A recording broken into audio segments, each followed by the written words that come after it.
哎，来，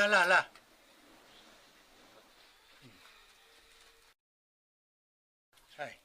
တကြီးကျွန်တော်ကိုခေါ်ရဆိုဘာမှခိုင်းတာရှိလို့လဲဗျ跟你，你来吧来的是没地了。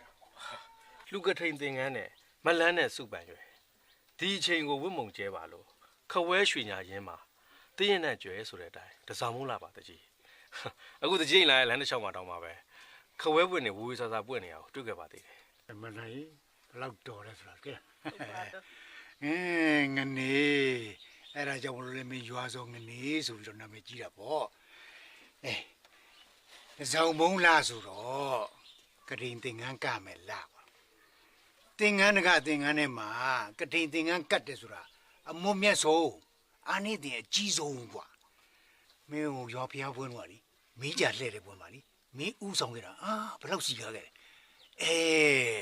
အခုအဲ့ကတိန်သင်္ကန်းကတ်တော်ကိုလေအဲ့လိုစီစီကန်းကဖြစ်စေခြင်းလို့အဲ့ဒါမြို့ခေါ်ခိုင်းလိုက်ရတာပဲ ဟိုဒီကိစ္စအတွက်ဆိုရင်တော့စိတ်သာချဝိဇ္ဇာမတာမှာလွဲကျင်လွဲအောင်ပဲကုသိုလ်ကြီးပဲဗျာကျွန်တော်ကြိုးစားပါမယ် ကောင်းတယ်ဟောဒါနဲ့ငနေခုနကပဲဘိုးသက်ရှိငါတို့စီလာသွားတယ်အဲ့ဒါမင်းနဲ့မင်းတငယ်ချင်းအားရင်သူ့စီလာခဲ့ပါဦးတဲ့ ဟောဘာအကြောင်းရဲ့ကိစ္စများရှိလဲမသိ ဟောအဖိုးကြီးကအသက်ကြီးမှဘာဘူးရှာတယ်မသိပါဘူးကွယ်ရှိတဲ့ဟာလေးတွေလှူပြီးတော့တောထွက်ခြင်းလို့တဲ့ တောထွက်ခြင်းတို့ ဟုတ်တယ် ဩမနာလေကွယ်သူ့ကိစ္စသူကသူပြောပါစေကဲမင်းတို့မှအားရင်သွားတွေ့လဲဦးနော် အော်ဟုတ်ကဲ့ပါဗျာအဲ့ဒါကျွန်တော်ခွင့်ပြုနော် အေး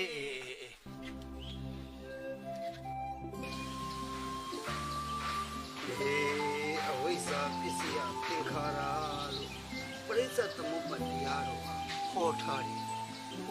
လူတ attva တွေမှာမသိမှုဆိုတဲ့အဝိဇ္ဇာကဖုံးလွှမ်းနေတော့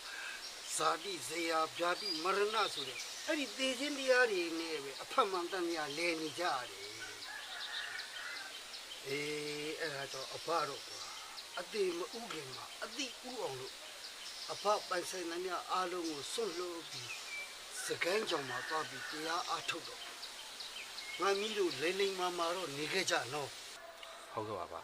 အဘဆုဆုံးမာတာတွေကိုကျွန်တော်တို့တွေတသိမသိလိုက်နာပါမယ် ဟုတ်ပါတယ်ဗျဟိုအဖမကြိုက်တာရှိရင်လေကျွန်တော်တို့တွေကိုရိုက်နေပြီးတော့ဆုံးမလို့ရပါ မင်းတို့ကလိမ္မာပြီးသားပါကွာအထူးဆုံးမဖို့မလိုပါဘူးကွာဒါပေမဲ့လက်ရှိငါတို့တိုင်းပြည်မှာကသူ့ကြုံဘဝကမလွတ်သေးတော့မင်းတို့ရဲ့အနာဂတ်မှာအမျိုးဘာသာသာသနာကိုကာကွယ်နိုင်တဲ့လူတွေဖြစ်ဖို့တော့လိုတယ်ကွာမြေမျိုးလို့လူမျိုးမပြောက်နိုင်ပေမဲ့လူမျိုးရင်လူမျိုးပျောက်သွားနိုင်